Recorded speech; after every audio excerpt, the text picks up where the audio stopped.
ফের বেসুরু দিলীপ, আমরা সংগঠন জানি, আন্দোলন জানি, কিন্তু ভোট করাতে জানি না। বিষ্ণুপুরের দলীয় বৈঠকে বিস্ফোরক দিলীপ ঘোষ। লোকসভা নির্বাচনের পর থেকেই দিলীপ ঘোষের একের পর এক মন্তব্য বিতর্ক তৈরি করেছিল রাজনৈতিক মহলে। এবার ফের তার মুখে শোনা গেল বেসুরো মন্তব্য। একের পর এক নির্বাচনে ভয়ডুবির জন্য দলের নেতাকর্মীদের অভিজ্ঞতাহীনতাকেই দায়ী করলেন তিনি। আজ বিষ্ণুপুর শহরে যদুবন্ট মঞ্চে দলের কার্যকারিণী বৈঠকে বক্তব্য রাখতে উঠে দিলীপ ঘোষের দাবি, আমরা সংগঠন জানি, আন্দোলন জানি, কিন্তু ভোট করাতে জানি না। এই রাজ্যে লোকসভা নির্বাচনে পদ্ম শিবিরের ভরাডুবির জন্য রাজ্য নেতৃত্বের বিরুদ্ধেই আগেই তোপ দেখেছিলেন দিলীপ ঘোষ। এবার শুধু রাজ্য নেতৃত্ব নয়, দলের নেতা থেকে কর্মী সকলকেই এক সারিতে বসিয়ে দিলীপ ঘোষ বলেন, 2021-এর লড়াইয়ে ফলে আমরা 77টি আসন পেয়েছিলাম। সকলেই আশা করেছিলাম 100-র উপর আসন পাব। মানুষ বলেছিল আমাদের সরকার হবে, কিন্তু তা হয়নি, কারণ আমাদের অভিজ্ঞতা কম আছে। আমরা সংগঠন জানি, আন্দোলন জানি, কিন্তু ভোট করাতে জানি না। কিভাবে ভোট করাতে হয় তা আমাদের শিখতে হবে। প্রতিটি নির্বাচন থেকে আমাদের সেই শিক্ষা নিতে হবে। দলের নেতা কর্মীদের গয়ঙ্গচ্ছ মনোভাব নিয়েও এদিন দিলীপ ঘোষ আঙুল তুলে বলেন, দলে এসেছে, একটা পদ গেছে, আসছি যাচ্ছি, এই মনোভাব নিয়ে চললে বিজেপি করা যাবে না, কারণ বিজেপি একটি মিশন নিয়ে চলে। আজ বিষ্ণুপুরে যদুভট্ট মঞ্চে দিলীপ ঘোষের এই মন্তব্য নতুন করে রাজনৈতিক জল্পনা উস্কে দেয়। দিলীপ ঘোষের এই মন্তব্যে দলের রাজ্য নেতৃত্বকে উদ্দেশ্য করেই কিনা তা নিয়ে চর্চা শুরু হয়ে গেছে বিজেপির অন্দরেই। আরামবাগ টাইমসের রিপোর্ট।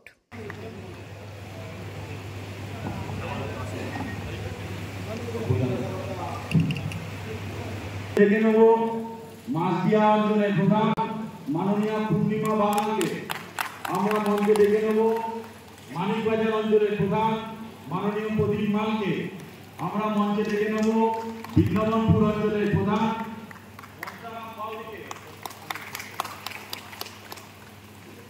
আমরা মঞ্চে দেখে নেব চিঙ্গারি অঞ্চলের প্রধান মাননীয় সুদন রায়কে।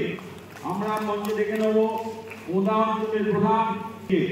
আমরা মঞ্চে দেখে নেব কাটাবাড়ি অঞ্চলের প্রধান মাননীয় ফুলেশ্বরী।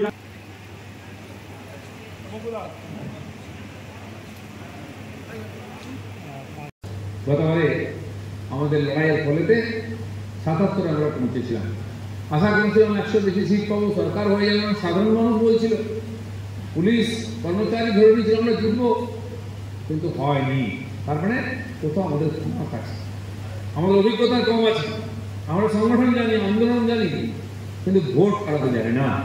ভোট কী করে করাতে হয় সেটা জানতে হবে, শিখতে হবে।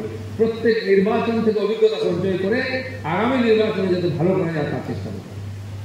তাহলে পার্টিতে এসে গেছি, একটা পদ পেয়ে গেছি, এই আসছি যাচ্ছি খাচ্ছি, দেখেছি যাই ঘুরে আসি। ভারতীয় জনতা পার্টি করতে গেলে এরকম করলে হবে। ভারতীয় জনতা পার্টি একটা মিশন নিয়ে চলে, এটা আদর্শ নিয়ে চলে।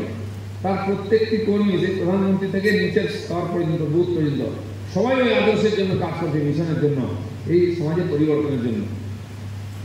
আর আমরা যে লড়াই লড়ছি, সেই লড়াই শেষ লড়াইটা পশ্চিমবাংলায় হবে। এই সে যেন এখন থেকে 26-এর প্রস্তুতি শুরু করুন।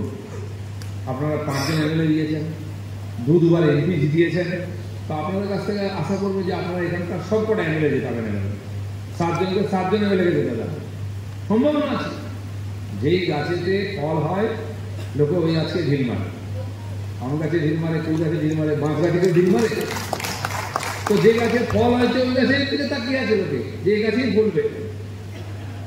আমার পুরো আশা, বিষ্ণুপুরের কার্যকর্তারা, আমি তো সেই 16 সাল থেকে দেখছি, 15 সালে সভাপতি হওয়ার পর যতবার এসেছি, অমরদার পর আমার চেয়েও পুরনো নেতা পার্টিতে। 26-এর নির্বাচনের সমস্ত বিধানসভা সিট জেতাবার সংকল্প নেওয়া এখানে আমাকে অমরদা ডেকেছেন। সেই সুযোগে আপনাদের সবার সঙ্গে দেখা হলো অনেকদিন পরে, ভালো লাগলো। কারণ আমরা পরস্পরকে দেখলেই উৎসাহিত হয়, আর কিছু পাওয়ার নেই। আমাদের পার্টি ভালোবাসা দিয়েছে, সম্মান দিয়েছে, সেটা নিয়ে আমরা পার্টির জন্য, দেশের জন্য নিজের যে দায়িত্ব পালন করছি। আর একসঙ্গে থাকলেই আমাদের শক্তি, আমাদের মনের জোর। যারা পিছিয়ে গেছেন, দুর্বল হয়ে গেছেন, তাদের কাছে গিয়ে দাঁড়াতে হবে যে পার্টি তোমার সঙ্গে আছে। এই পার্টি দাঁড়িয়ে তোমারও তার মধ্যে যোগদান আছে। পিছিয়ে গেলে হবে না, বসে গেলে হবে না। যতক্ষণ না এখানে পরিবর্তন হচ্ছে ক্ষমতা, ততক্ষণ লড়াই করতে হবে। আমি আশা করব কাল থেকে আপনারা সেই কাজ শুরু করবেন। 26-এর রেজাল্ট যখন এখানে সরকার হবে, আমি আশা করব বিধানসভাতে বিষ্ণুপুরের 7 জনকে 7 জন বিধায়ক পৌঁছে যাবেন, মন্ত্রী এখান থেকেই হবে। এই বলে সবাইকে ধন্যবাদ। ভারত মাতা কি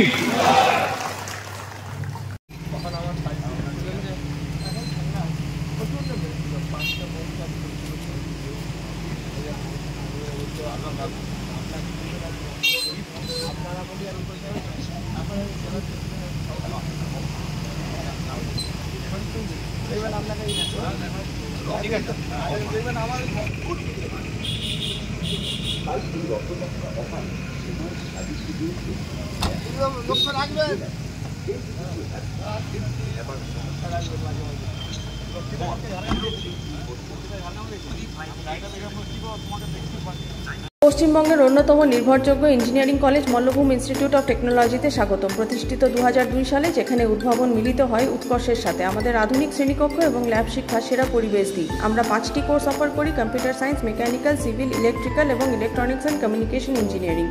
আজই ভর্তি হন এবং আমাদের যাত্রায় অংশগ্রহণ করুন। যোগাযোগ 8336984278।